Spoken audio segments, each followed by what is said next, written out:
Do you have HDMI and a dongle here? Oh, look at that. Bro, literally just plug and play. I'm happy we have Macs so we can spend more money on adapters to make things Exactly. work. Hell yeah, let's go. Oh, also I'll need to high-five you in a little bit. Oh, because we have no classes? Yeah. Okay. It's actually in my speaker notes too. Oh, wait, hold on. Hey Scott, are hackers bad? Why do you think it's crossed out?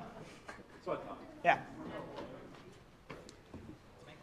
Hey guys, my name's Scott. I'm going to be presenting on NOAA 4.0, no problem. Already a question. Who's that dog? Who's that dog? It's a white Pomeranian.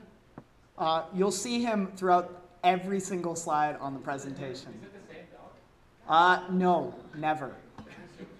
Anyways, and also if someone asked if it's my dog, it is not. Anyways, like I said, my name's Scott. I'm a fourth year CSEC. I'm the tech lead. I do not have anywhere close to a 4.0 GPA, and I have no class ever. Like seriously, no class ever. It's great. This is my schedule. And Nick doesn't have classes. Say your GPA on the stream right now. I have 9 credits and 2 online classes, and Capstone only has a meeting. It's really nice. Yeah, it's really good. So what we're going to talk about first, this is talked about earlier in RITSEC, I think it was probably week 3 or so. Everyone experiences something called imposter syndrome. And TLDR on that is thinking everyone's better than you. And if you want a more in-depth on what everything is, there's a link there. I'll share the slides after so people can actually click on these links. And if you also realize that dog right there, not a real dog. It's an imposter. So, oh, hold on. So, I spent all of news putting these memes in these slides, so I hope you appreciate all of the Pomeranians. So, when I was a freshman, I came in here and I knew literally nothing about anything. I had done basic Java programming. By week 2, I had no idea what was going on in CS1 anymore. So right now, most people, and this is going to be mainly focused towards CSEC because I'm a CSEC major, that's what I went through. I took routing and switching, Introduction to Routing and Switching, which is a really good class, a lot of information, but it's a dense class, and if you come in with no networking knowledge, it's a lot harder. So I took the midterm, and it's an online My Courses quiz. There were like 100 questions. I had no idea what was happening. There were a lot of letters everywhere. I got it back, and I got a 28 out of 100. Immediately after that, I left the lab and called my mom and said, yeah, this is too hard. I'm going to switch out of this. I don't like this anymore. And that's the exact date because I looked it up, and that's when I turned in my 28 out of 100 on My Courses. Really, the average for the class, though, was 31. So yeah, it was pretty good. Do you have a question? Are you willing to say who taught? Actually, that never mind. No, it was department average. Okay. Department average is that Thank low. you. Yeah. We can talk after if you'd like. Sounds good. Take it off the line. So, college is like way harder than high school. A lot of people come in from high school and think, oh, in high school, I really didn't have to do much. I kind of just cruised through all my classes, didn't study, I got A's and B's. I tried to do that my first semester. It didn't work.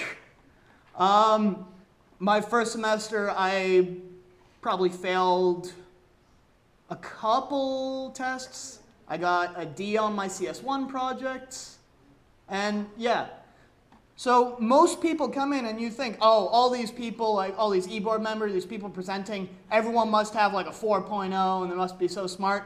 No, school's hard. So people mess up. People fail classes. I've not failed a class. I've come very close. People withdraw from classes. I've withdrawn from a class. And I know other e-board members, they've failed classes, they've withdrawn from classes, and people retake classes. I've retaken a class.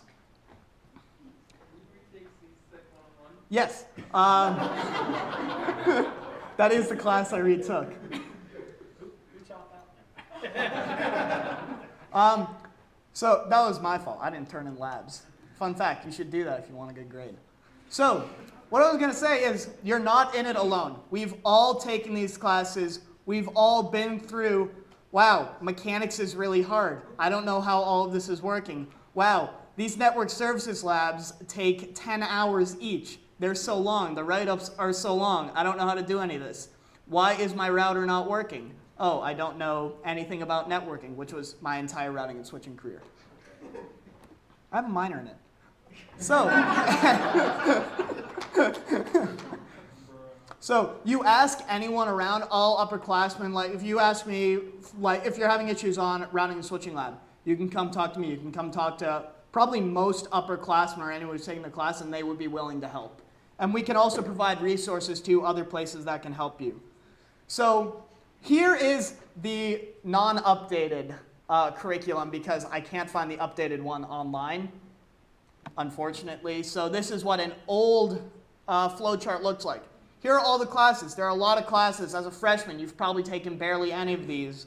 So you're like, wow, I don't know how I'm going to get through all of those, and I don't know who has taken most of them. You come to a senior like me who has no classes, that's because I've taken all of those.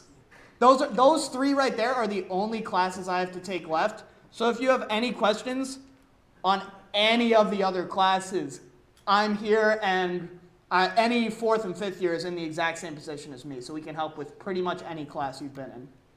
Scott, do you need help with your free elective? Do I need help with my free elective? I got you, Scott. Yeah, I got someone else in the class. It's hard. I have to read. That is tough. Reading is really hard. Why did you take a reading class? I don't know. There are numbers. What am I reading? Nothing. Resources for improving academics. Specifically, we have CS Tutoring Center. That's on the 3rd floor. I have no idea what the room number is.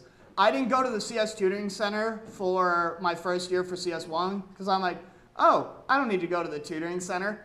I did very poorly in CS1. Then I went to the tutoring center for CS2, and it helped me out a lot. I was able to understand everything better because their entire job there is they have TAs that are there to answer your questions and help you learn. It's a really great place to go to. SecLab has some TAs. There are schedules for that online. Same with the IST labs of networking and systems administration lab. They always have TAs there. The Society of Software Engineers, if specifically CSEC, you might be thinking, oh, we're not in SE classes. We don't need to go there. They're good for helping with CS, and they have test banks. And test banks are good because you can see old tests, and sometimes they don't get changed that much. And something I found while I was looking this up, we have the Academic Support Center, Tutoring Center here on campus. Their website, which is found there at that link, has links to every major and then subsections of the exact room numbers and the times and schedules that you can go to each of these places. Question from Mike in the back. I did that with math, lifesaver. If you're bad at math, the ASC will literally just like help you through it. I would not be graduating if it wasn't for the ASC. Yeah, especially for math, because math is really hard. E-board members, all e-board members are willing to help out. And I would assume pretty much every RITSEC member would be willing to help out any of the underclassmen if they're having issues in any of their classes. Or upper. Or upper? Help each other, not just. Or yeah, or help other people who've taken the classes before. Underclassmen can also help upperclassmen. I haven't taken sysadmin 1 yet. You haven't taken sysadmin 1? Aren't you a second semester, 3rd year? Yeah. Cool. Why are you taking it? So let's say your GPA, yeah. So everything I just talked about was for making sure you can up your GPA. And GPA is definitely an important thing. The higher your GPA is, the easier it will be to an extent to get a job. But let's say right now, oh, my GPA is at this value.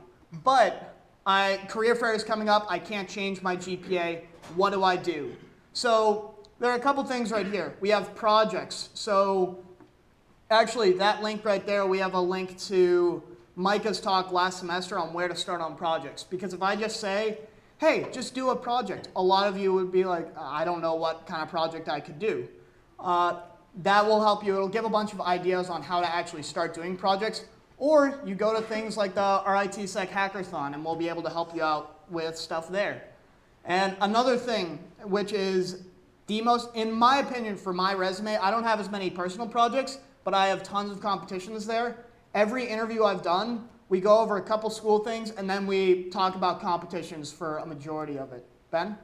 My GPA was below 3 for almost my entire career. I still got Yeah, mine. no paying companies. Yeah, mine barely got over 3 like 2 semesters ago. 2.9 for each. Yeah, that's about right. So even if you're not over 3.0, believe it or not, you can still get a job at really good places too. So, do you have enough? I was just going to go on to competitions. So. Kind of pulls in what Russ was saying last week about selling yourself. You can't sell your GPA, sell these things on the slide. Yeah. If you're self-reply, your GPA doesn't matter, because my GPA doesn't reflect on how good I am at season. Yeah. Because, yeah, when I got my first co-op, my GPA was like 2.7, 2.8, somewhere around there. But I had ISTS, IRSEC, Lockdown, and a couple CTFs that I had participated in. And I put all of those on my resume, and that was a majority of what we talked about. So all of these competitions, we have ISTS, IRSEC, CCDC, Lockdown. Those are all the red team, blue team competitions. We're going to get there, Joe, don't worry. I saw you looking at NSIC.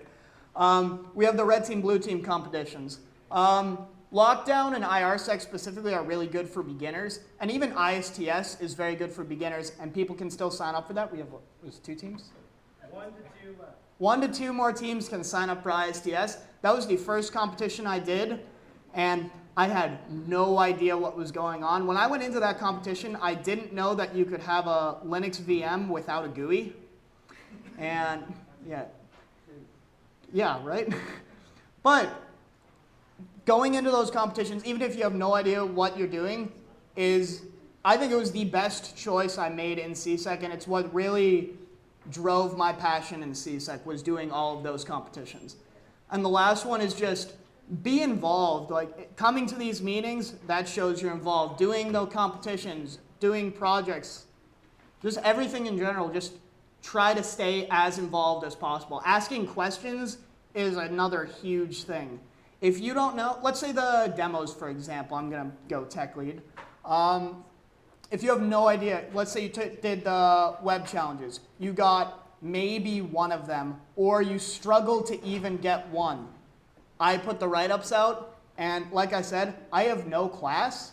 Message me, and I will even come sit down with you and walk you through, and you can ask questions all the way through all 5 of the challenges. I have that kind of time because I don't have class.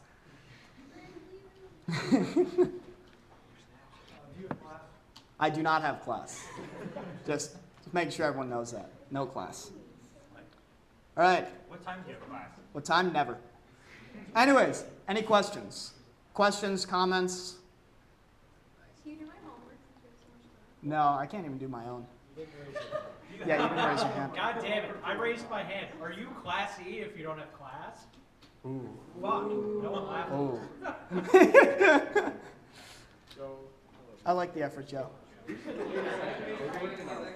that dog have class? When I graduate, will I get this kind of dog? Maybe. We'll see. Does the dog have class? Any more questions that do not relate to dog or the fact that I don't have class? Shameless plug, if you don't know where to start on a project, join a mentorship group. That's what they're there for.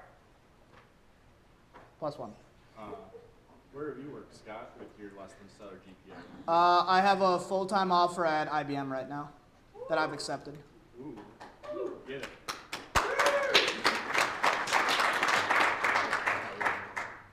This may sound like a joke, but I promise it's not. Okay.